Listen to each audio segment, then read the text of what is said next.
Now I'd like to introduce, for my first time, our new governor. Governor Lamont, very pleased to say, before the election, Governor Lamont reached out to us to understand what we were doing and what were the key success factors for our future. And so he expressed interest right off quick in what we were doing. And then I'm very, very honored that immediately after he was elected, he visited Electric Boat, again, to reinforce that message and to understand even more the key elements of our future. So with that and his presence here this morning, I couldn't be happier. Our new governor, Ned Lamont.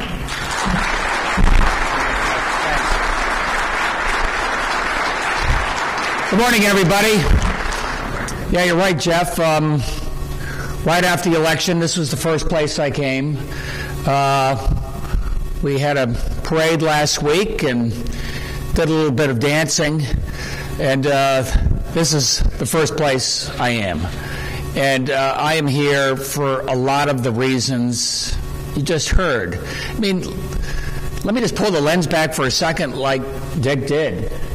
What you do for our country, just remember that. Remember that Electric Boat builds the stealthiest, most effective defense of our country we have right now. And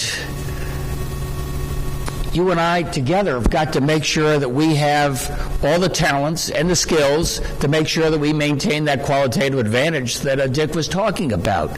And that's something we got to remember every day. You know, we got that 47% increase because we have an amazing delegation with Dick and Joe and Chris down there, and working with Jeff and working with a lot of you. And also because it's the right thing to do for this country. We don't really have an alternative when it comes to our ability to protect on a survivable basis. And I, as your governor for the last 5 days, I think I know what our responsibility is. You said it loud and clear. Right now, if you look, companies around the world, it's just a global search for talent. And I've got to make sure, Electric Boat, that you have to look no further than the state of Connecticut and what we're going to do with John Beauregard and other processes we have to make sure that you have the best trained, best educated, most inventive workforce in the world to make sure you keep your qualitative advantage. And that's my number one obligation to do for you going forward. That I promise you.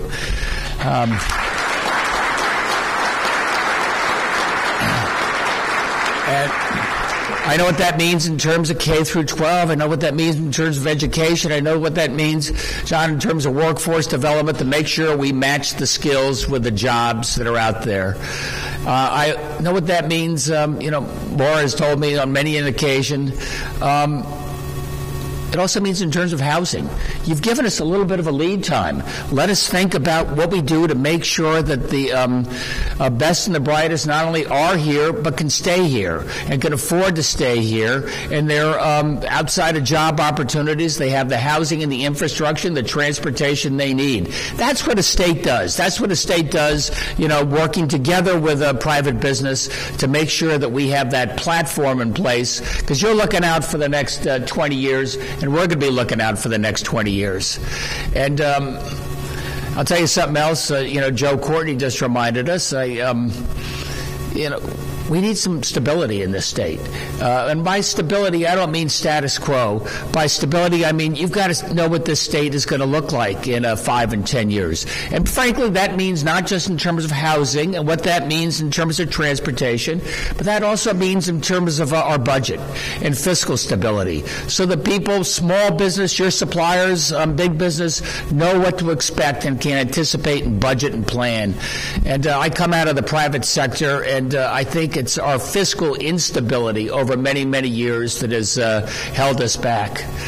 And that's going to change. And I need help from the delegation here as well. I mean, I've told everybody it's It's going to be a tough budget cycle, but let's do it. Let's do it together. Let's make those choices now so that we don't just have a budget for the next year, but we have a budget for the foreseeable future.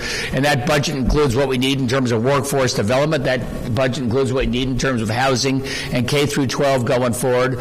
And I love the slide on your supply chain. What was that, 3,500? Nationwide. And 446 or so in Connecticut. You know, I can see a lot of opportunity for Connecticut right here. I mean, we're close. We got the job force. You don't want sole suppliers. That doesn't. So this is something we work on together, Joe. And we're putting together a business recruitment advisory team. You're going to be, I think, pleasantly surprised by the quality of folks that we have taken the lead there who are going to be doing the outreach. And when it comes to having folks in the same industry reaching out to folks in their supply chain to come to the state of Connecticut, do what we can to make sure that that's part of our platform going forward. You know, we have a lot of wind to our back in this state. You've heard, we all know the negativity. We all know what we got to do, but companies like Electric Boat and others in our defense industry, in advanced manufacturing, have a lot of wind to our back right now. And it's our job in the public sector, it's our job, my job as your governor and state government, to make sure that we do everything we can to take advantage of this extraordinary time in our state going forward. And that's why I'm so proud to be your governor and proud to be with you all here today. Thank you, everybody.